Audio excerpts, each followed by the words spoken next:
નમસ્કાર બીએલઓ મિત્રો, હવે આપણે જે આજે એસઆઈઆરમાં જે નવું ઓપ્શન આવ્યું છે એના વિશે માહિતી મેળવીશું. સૌથી પહેલાં તમે એસઆઈઆરમાં જશો એટલે લેંગ્વેજ સિલેક્ટ કરવાનો ઓપ્શન આવશે. ત્યારથી તમે નીચે જે નવી ટેબ આવી છે એ ટેબ જોશો તો 80+ અને એએસડી ઇલેક્ટરના વેરિફિકેશનનો ઓપ્શન આવ્યો છે. તો આમાં તમારે જોવાનું છે, આમાં તમારા જેટલા 80+ અને એએસડીવાળા ઇલેક્ટર હશે એ બધાના નામ આવશે. તમારે અહીંયા સૌથી પહેલાં શું કરવાનું છે તો બે ઓપ્શન તમને મળશે. અહીંયા નો એક્શન રિક્વાયર્ડ અને માર્ક અનકલેક્ટેબલ.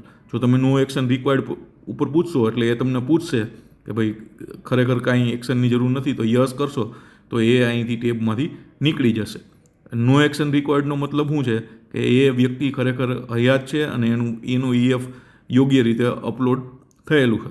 હવે જો ધારો કે ઘણીવાર એવું થાય કે ભાઈ કોઈનું મૃત્યુ થઈ ગયેલું છે કે એવું કંઈ છે તો માર્ક અનકલેક્ટેબલમાં જવાનું અને એમાં જે આપણે જે 3 જે ઓપ્શન આપણને જે બધા ઓપ્શન આપેલા છે એ ઓપ્શનમાંથી કોઈ ઓપ્શન સિલેક્ટ કરીને આપણે એનું જેવી રીતના અગાઉ કરતા હતા એનું એન્યુમરેશન ફોર્મ અને સપોર્ટિંગ ડોક્યુમેન્ટ જો હોય તો બરાબર, તો તમે એ રીતે કરીને તમે અહીંયા સબમિટ કરાવી શકો છો. ખાસ જે એન્યુમરેશન ફોર્મ અપલોડ કરો એમાં અનકલેક્ટેબલનું રીઝન છે ને એ તમારે ફોર્મ ઉપર લખવાનું રહેશે. આ રીતે જે 80+ અને એએસડી ઇલેક્ટરની વેરિફિકેશન છે એ કરવાનું રહે છે.